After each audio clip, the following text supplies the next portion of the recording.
Hello, everybody. This is the Sofa King, and everybody remembers Pancake Astronaut, right? Right? Oh.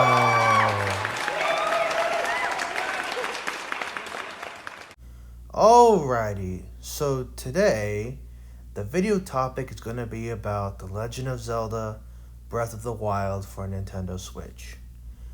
And specifically, I want to talk about my experience with the game firsthand ever since I got it for my Nintendo Switch way back on March 3rd, 2017.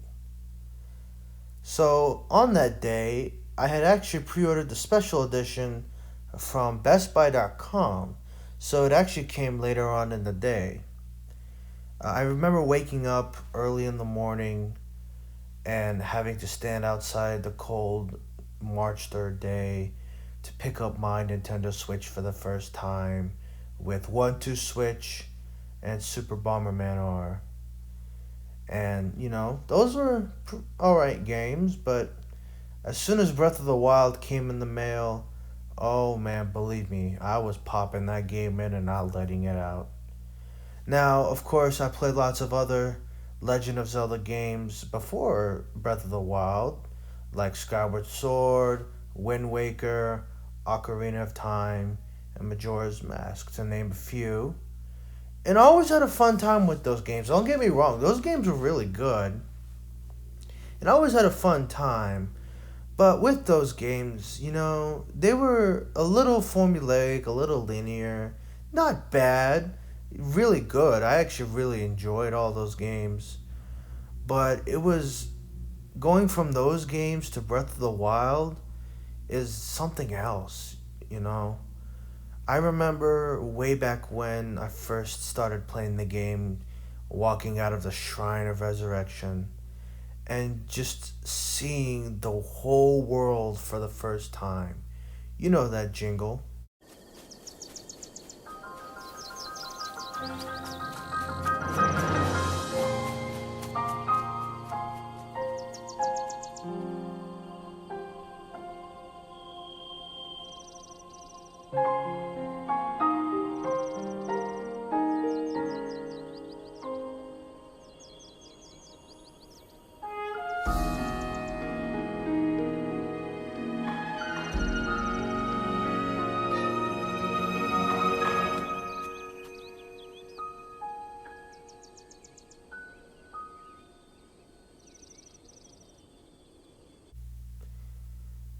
Just seeing the vast openness of the world was certainly mesmerizing. And just knowing that those mountains way over there in the distance, I could go there. I remember after that, I didn't want to go directly to the old man.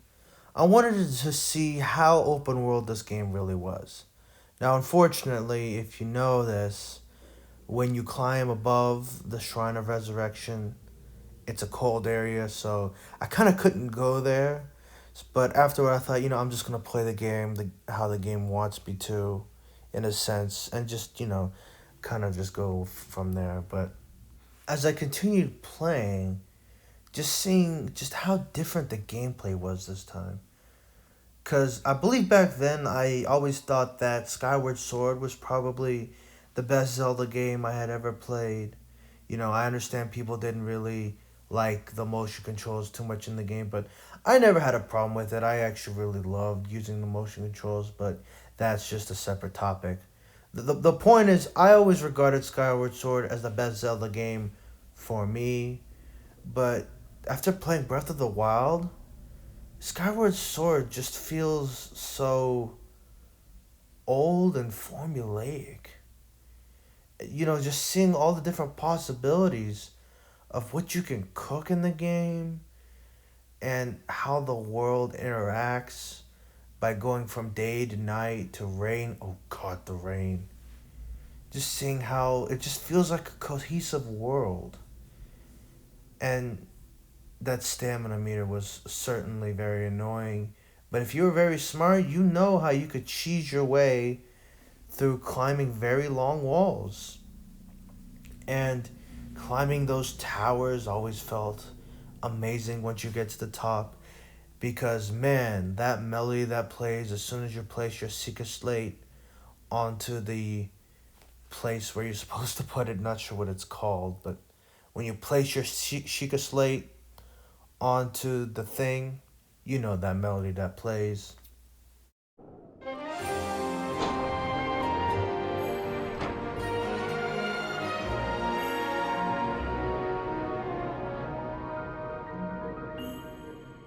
Man, you just feel so powerful and you got a whole area of the map unlocked for you to explore. And those shrines, oh, those shrines were such brain teasers, figuring out the best way to solve it, and it always felt great. Then you actually felt like you were getting something after you beat him. You know, more health, more stamina, which was amazing. And just seeing those characters in this new game was certainly fun. And I certainly wish there was more voice acting in the game, if I'm being honest. Like, A Hat in Time that came out later on for the Switch, playing that, you know, kind of showed me that we kind of just need voice acting for everybody. So I really do wish that the next game has a ton more voice acting and a lot less just text, you know. Text is nice and all, but come on, we all know they could speak. You already, paid the actor, you might as well have him speak more. And I know the game, has some flaws, with the whole dungeons not being very good and being very generic. I can understand that. Frankly, I thought the dungeons were kind of just sort of extra long shrines that, didn't look the best, but certainly were just like longer shrines. So I never really minded them. I actually still did enjoy the dungeons, and, they weren't really a giant problem to me. And I guess another thing that I would kind of wish the game would do is make the weapons a little bit less brittle. Because, I do think it is kind of annoying that every time something breaks, you would have to just go into the menu and constantly change out your weapons just to get another one. Try to, like, it's like super hard inventory management, which, I kind of wish wasn't the case. Every time you get hit, you could just pause and grab some food, which felt a little bit like cheating, if I'm being honest. I would hope that, maybe in the next game, if you're in combat, you can't access the menu other than to just, do the quick selects for the shields, the bows, and the swords, which I think would be a bit of a better, steep curve. But that's just me. I really cannot wait for the sequel. The sequel is going to be amazing. I really will make sure that I pre-order the game. We'll make sure I have it day one. And I'll probably, quit my job and quit life just to play the game, if I'm being honest.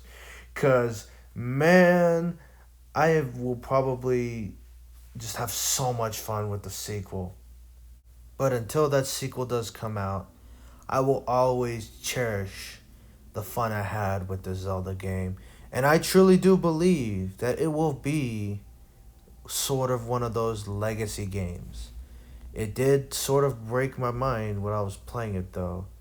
And I will really never forget the fond memories of playing the game, defeating the Yiga clan, rescuing all my friends' spirits, and defeating the evil Calamity Ganon. Anyway, before I go, I did want to leave you guys with a quick fun fact that is kind of weird, but I kind of wish would have changed when this game was moved over. The original Legend of Zelda for the NES actually was not called The Legend of Zelda. It was called the Hyrule Fantasy subtitle The Legend of Zelda. I don't know why in America it was called The Legend of Zelda just by itself, or why, the Japan developers decided to call it Legend of Zelda for the following games. Because honestly, I think the Hyrule Fantasy would have been a way better name than The Legend of Zelda. And because they decided not to change the name to the correct one, There will always be memes of Link being called Zelda because people don't know any better. Anyway, this is the Sofa King finishing off the video.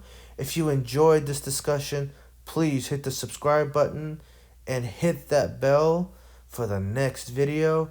And I will see you guys in the next video. Have a pleasant day.